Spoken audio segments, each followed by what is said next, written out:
Hey, Emily Y. Wu here. I produce this show and a couple of others at Ghost Island Media. We hope you're safe and well wherever you are. One quick announcement. We have just launched a newsletter. It's called Waste Not a Newsletter. It's written every week by Nature Nate and Yu-Chen, our production assistant, who's been with us for at least half a year now. Check it out. It's wastenotwhynot.substack.com. You can also find the direct link in the show notes. And here's Nature Nate. Exciting news, everyone. For our next episode, I'm going to be talking with one of my personal heroes, Jane Lubchenco, Dr. Jane Lubchenco, the Honorable Dr. Jane Lubchenco. If you haven't heard of her, that's okay. This episode is for you. If you have heard of her, this episode is still for you, as are all of our episodes. Today, I'm going to tell you about Dr. Jane, the ocean goddess, and her work with NOAA, which is the United States National Oceanic and Atmospheric Association. Say that 5 times fast.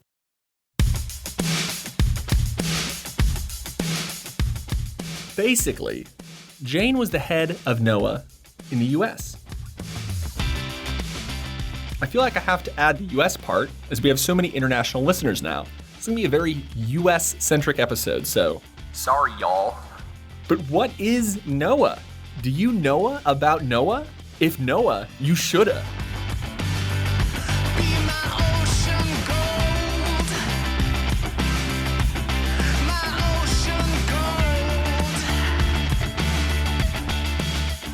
Hi, I'm Nature Nate, and this is Waste Not, Why Not, a podcast on how not to save the environment.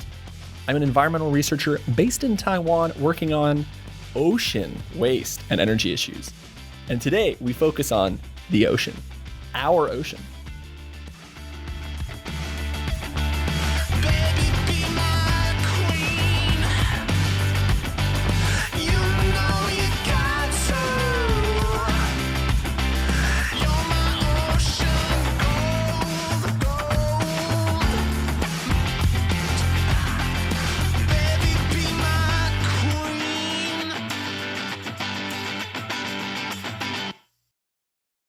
So NOAA, the National Oceanic Atmospheric Administration, something I'm never going to say again, I'm just going to call it NOAA, is an agency under the Department of Commerce in the United States government, which is quite weird, and we'll talk about that later. But don't pay too much attention to the structure. What's important is what it does. It is basically the ocean department. It's the ocean agency of the United States government. And I'm not saying this just because I'm an American and everything America does is important. That's not true. An ocean department that belongs to the U.S. has an enormous impact globally. The U.S. has the 3rd largest ocean territory in the world. The first is France. So what does it do? I've been saying it's the ocean department, but it's a lot more than just that. So do you guys remember the weather? I know that with social distancing and quarantines and shelter in place, you might not be going outside very much, but there was this thing called the weather, and we had to check the weather so we knew what to wear outside. The way we know what the weather is because there's an agency, NOAA, that monitors the weather using satellites, using weather monitoring stations. That's where the Weather Channel, that's where all these weather apps get their data, at least in the US, is from NOAA. They NOAA the weather. NOAA lets you NOAA if a storm is coming, and they let you NOAA if the weather is going to be nice, so you can NOAA whether or not you can go to the beach. Basically, in the simplest possible terms, NOAA monitors the ocean, NOAA monitors the weather, and then they take that ocean and weather data and use that to make an analysis, to make predictions about what's to come, whether that's a hurricane or a tornado or just really, really gnarly surf, dude. Then they recommend policies, and sometimes the government listens, and sometimes the public listens. And they also do research, and that's, theoretical because lately, we'll get to this later, but NOAA's not doing so great right now. So we just boiled this down and made it really simple. NOAA has actually explains on their website in very strange bureaucratic language what they do legally. So if you want to know what they really, really do, go to their website. But basically, they're trying to make sure that the ocean doesn't kill us and that we don't kill the ocean. Ocean Weather Protect Fish Department.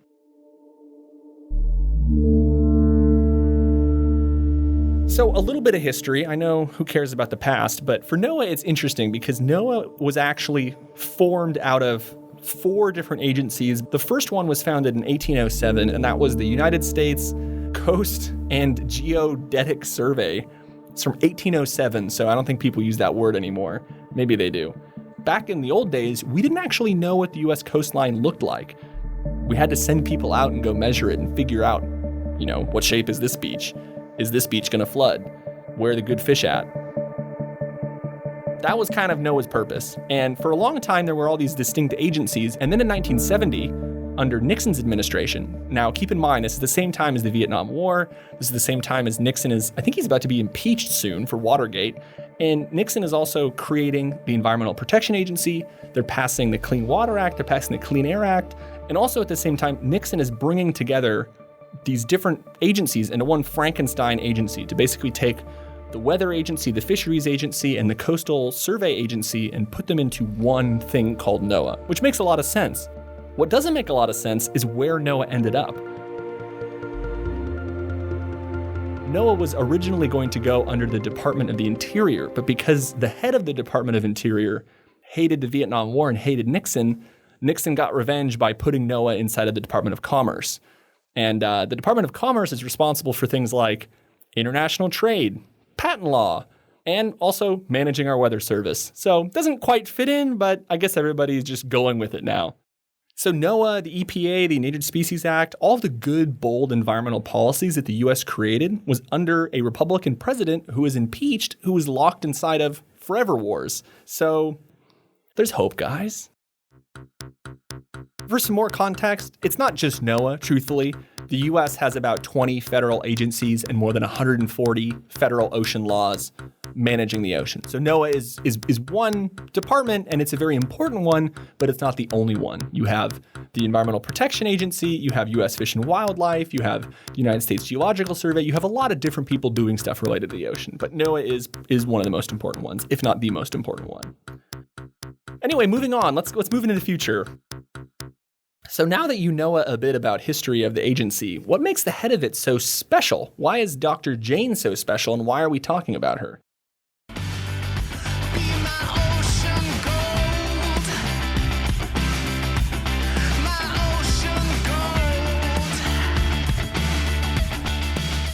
Well, for one reason, she was basically the first female head of the agency, which is a big deal in terms of gender equality. The other really important reason is that she was the first marine ecologist to head NOAA.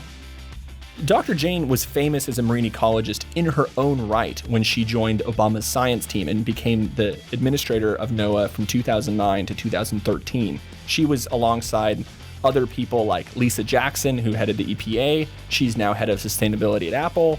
Stephen Chu, who is a Nobel physicist, and he was head of Department of Energy. Now, you probably don't really think about NOAA that much. We don't see NOAA in movies. NOAA wasn't in Jaws. NOAA wasn't in Independence Day. There's no N-Files. There should be. That sounds really cool. They get left out. And in some ways, that's kind of a sign that she did a good job, right? Because we tend to remember the politicians and the government agents that do a very bad job. But while she was in charge of NOAA, the ocean was probably the most important it's ever been for U.S. history. During her 4 years while she was in charge of NOAA, the U.S. experienced some of its largest storms. It experienced the largest oil spill in the world, and the U.S. upgraded its entire weather satellite fleet. This isn't something that you commonly think about, but she did an amazing amount of work in just 4 years inside of a budget-strapped agency. More about this later.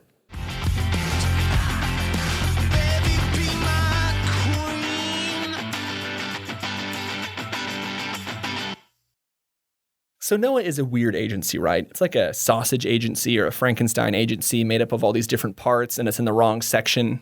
It's sort of like going to a Mexican restaurant and eating a ham sandwich. I mean, you can do it, but maybe it's not normal, although I really like tortas.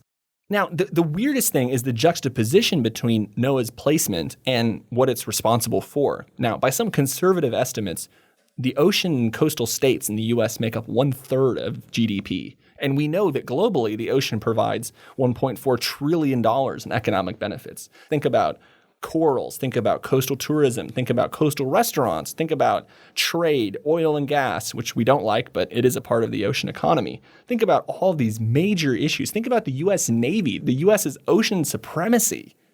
And guess how much budget we set aside for NOAA?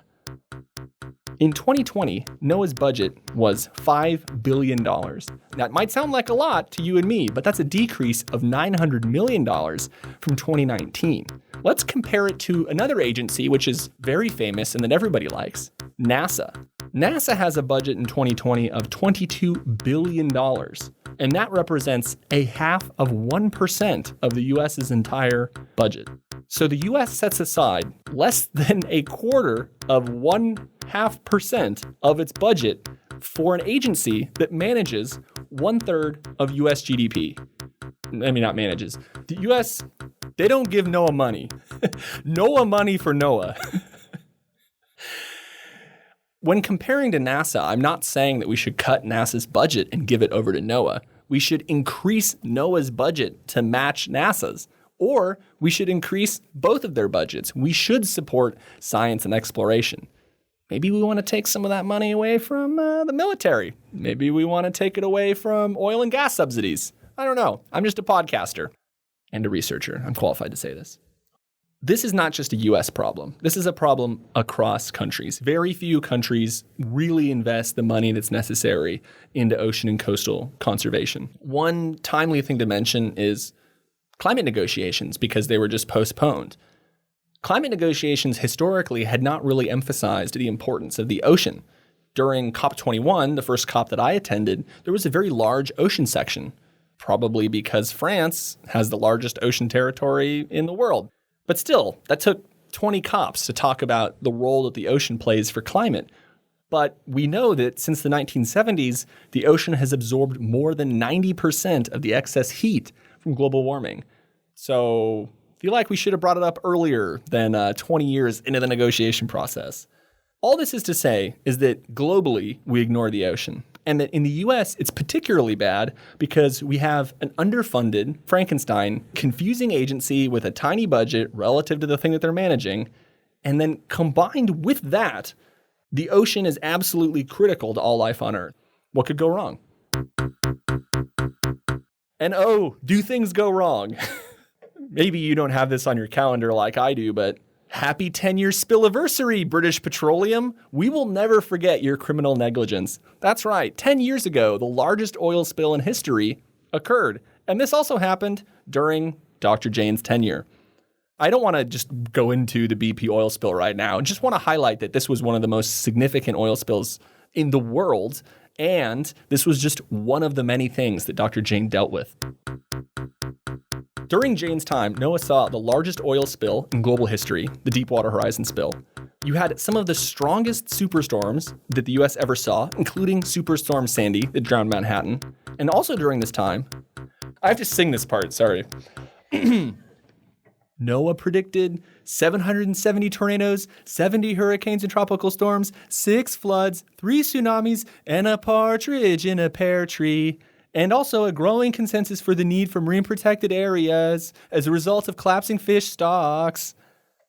And during this time, she also fought for NOAA's budget to be maintained, and she fought to have funding to upgrade the entire U.S. weather satellite fleet, while Republicans in Congress were blocking the U.S. budget and there were government shutdowns. During this time, I was doing volunteer research for NOAA's Marine Sanctuaries program, and I would get a call from my supervisor, and he would say, "Nate, don't come in today. We're shut down." So without getting super detailed into these subjects, which could be entire podcasts by their own right, just imagine today, what if a BP oil spill, even a small mega oil spill, happened under Trump? Which could also totally happen and is in fact very likely to happen. Imagine what an agency would do with a shrinking budget, with complete opposition from the federal government managing the largest oil spill in U.S. history. Imagine if that had happened today. Imagine if Superstorm Sandy happened today and we had an underfunded NOAA that's been basically neglected by the rest of the government. Yeah, I don't think it'd be good times. And I think it's also probably a good time right now to bring up the fact that NOAA hasn't actually had a real administrator since Trump came into office. That's right, NOAA has not had a Jane Lubchenco since 2017. They've had interim administrators who are the de facto leads, and they basically make sure that the lights stay on and things happen and research happens and stuff like that. But the person that Trump nominated was the CEO of AccuWeather, backed out and was not able to, fulfill his role because of quote, health concerns, health reasons.